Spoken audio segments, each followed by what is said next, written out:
Hello, नमस्कार. श्री स्वामी समर्थ सर्वांना. कसे आहात तुम्ही सर्वजण? मी पण मस्त आहे. आज पहिल्या व्हिडिओलाच तुम्हाला देवीचं दर्शन दिले बघा.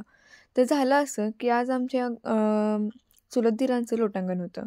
त्यामुळे आमच्या इकडे सकाळ-सकाळी खूप गडबड चाललेली आणि त्यात पालक होता. त्यामुळे काय केलं, कांदा, टोमॅटो मस्तपैकी बारीक चिरला आणि पालक तुम्हाला तर माहिती आहे किती पौष्टिक असतो.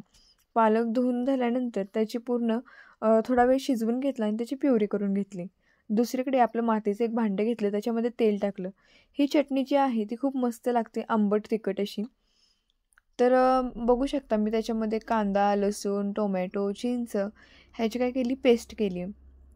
ती ह्याच्यामध्ये टाकून घ्यायची आणि चांगली भाजायची आहे. आता ही चांगली भाजायला लागली की ह्याच्यामध्ये लाल मिरची पावडर टाकायची.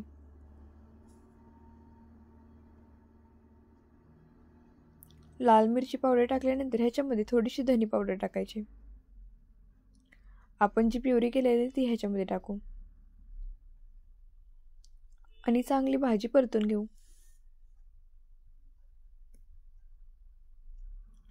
ही चटणी खूप छान लागते चपातीसोबत. थोडंसं पाणी टाकू. साधारण 5 ते 10 मिनिट चांगलं उकळी येईपर्यंत ह्याला आपण शिजवून घेऊ.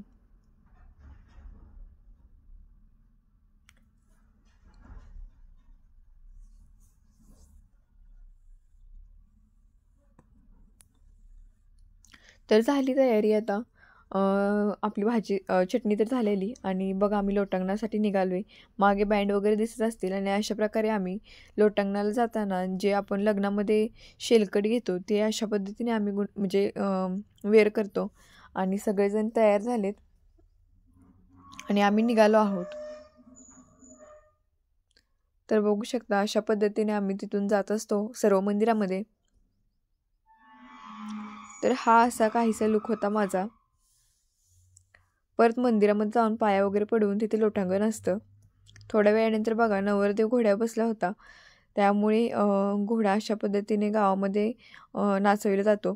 खरं म्हटलं तर ही गोष्ट मुंबई पुण्यासारख्या शहरामध्ये आपल्याला फारशी पाहायला मिळत नाही, पण गावाकडे प्रत्येक सण हा खूप आनंदाने आणि सर्वजण एकत्र येऊन करतात. त्यामुळे ह्याची मज्जा काहीतरी वेगळीच असते नाही का.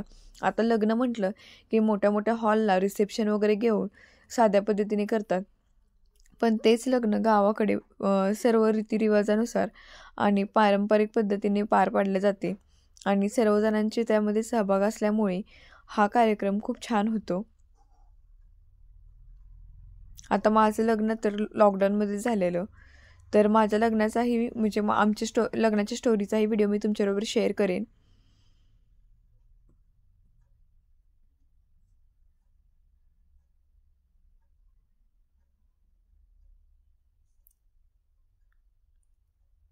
आम्ही सर्वजण चालल्यामुळे खूप दमलो होतो.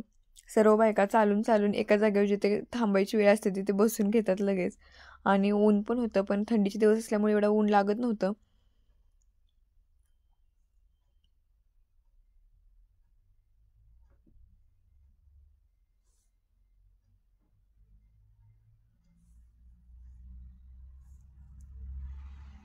आपण जरी कुठेही राहिलो तर आपलं गाव ते आपलं गाव असतं.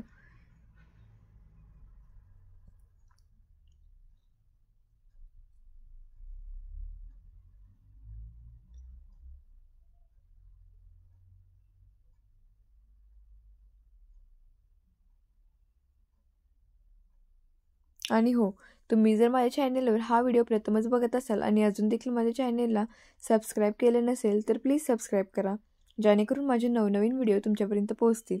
त्याचबरोबर लाईक, शेअर, कमेंट करायला देखील विसरू नका.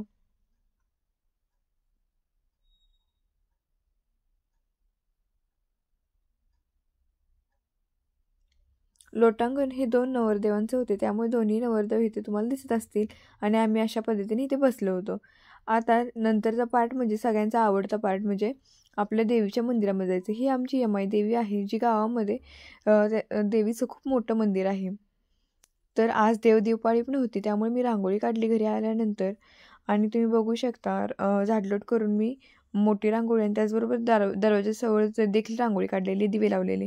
घरी आल्यानंतर दुपारची जेवणाची भांडी राहिलेली होती, गडबडीत गेल्यामुळे भांडी धुतली, देवाला दिवा लावला आणि मणी आणि मी स्वयंपाक करतो.